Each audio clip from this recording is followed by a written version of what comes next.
আসসালামু আলাইকুম dear viewer. আমি আপনাদের দেখাতে যাচ্ছি একটি প্রাইভেট লিমিটেড কোম্পানির কর্পোরেট ট্যাক্স কিভাবে ক্যালকুলেশন করতে হয়। এখানে সেলস হচ্ছে 1 কোটি টাকা এবং নেট প্রফিট বিফোর ট্যাক্স হচ্ছে 15 লাখ টাকা। এখানে calculate the tax liability. Tax liability হচ্ছে 4,73,750। এই 4,73,750 টাকা কিভাবে এসেছে সেটির বিস্তারিত আলোচনা নিচে করা হলো। এখানে 1 নম্বর নোটসে বলা হচ্ছে all transaction are made by bank transfer so tax rate will be 27.5%।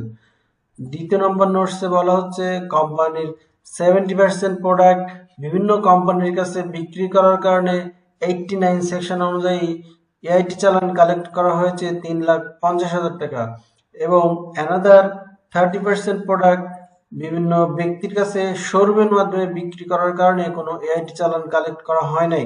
এবং 4 নম্বর নোটসে বলা হচ্ছে 155 ধারা অনুযায়ী অ্যাডভান্স ট্যাক্স দেওয়া হয়েছে 50,000 টাকা। Calculate the tax liability. আমরা জানি এই অঙ্কে নেট প্রফিট বিফোর ট্যাক্স ছিল 15 লাখ টাকা। সুতরাং এই 15 লাখ টাকা গুণ 70% ইকুয়াল টু 10,50,000 গুণ 27.5% ইকুয়াল টু 2,88,750 এবং যে এআইটি ছিল 3,50,000 টাকা। এই 3,50,000 টাকা এই দুইটির সাথে কম্পেয়ার করব কোনটি বড়।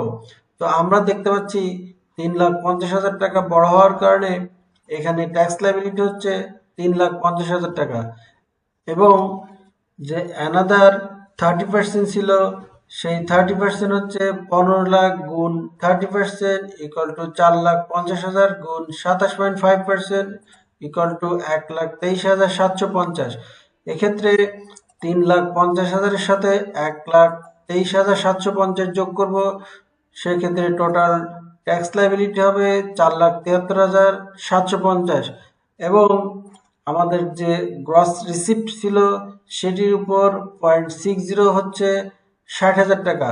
এখন আমরা কম্পেয়ার করব 4,73,750 বড় না 60,000 বড়।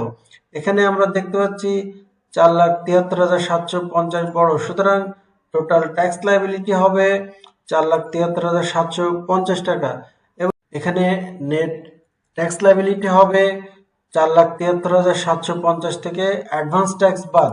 এখানে অ্যাডভান্স ট্যাক্স ছিল 89 সেকশন অনুযায়ী 3,50,000 টাকা এবং 155 ধারা অনুযায়ী ছিল 50,000 টাকা, টোটাল 4 লাখ। এই 4,73,750 থেকে 4 লাখ বাদ দিলে হবে 73,750 টাকা।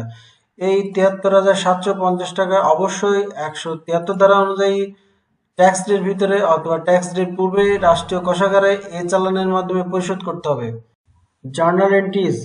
এখানে 89 সেকশন অনুযায়ী যে অ্যাডভান্স ট্যাক্স দেওয়া হয়েছিল সেটির জন্য জার্নাল এন্ট্রিজ হবে অ্যাডভান্স ইনকাম ট্যাক্স 3,50,000 টাকা ডেবিট এবং অ্যাকাউন্ট রিসিভেবল 3,50,000 টাকা ক্রেডিট এবং 155 ধারা অনুযায়ী যে অ্যাডভান্স ট্যাক্স দেওয়া হয়েছিল সেটির জন্য জার্নাল এন্ট্রিজ হবে অ্যাডভান্স ইনকাম ট্যাক্স 50,000 টাকা ডেবিট এবং ব্যাংক ক্রেডিট 50,000 টাকা এবং যে টোটাল ট্যাক্স লায়াবিলিটি ছিল সেটির জন্য জার্নাল এন্ট্রিজ হবে ইনকাম ট্যাক্স এক্সপেন্স 4,73,750 এবং ইনকাম ট্যাক্স পেবল ক্রেডিট 4,73,750 এবং ফাইনালি যখন রাষ্ট্রীয় কোষাগারে 173 ধারা অনুযায়ী এ চালানের মাধ্যমে পরিশোধ করা হবে তখন বুকস অফ অ্যাকাউন্টসে জার্নাল এন্ট্রিজ হবে ইনকাম ট্যাক্স পেবল 4,73,750 এবং অ্যাডভান্স ইনকাম ট্যাক্স ক্রেডিট হবে 3,50,000 টাকা সেকশন 89 এবং অ্যাডভান্স ইনকাম ট্যাক্স 50,000 টাকা ক্রেডিট সেকশন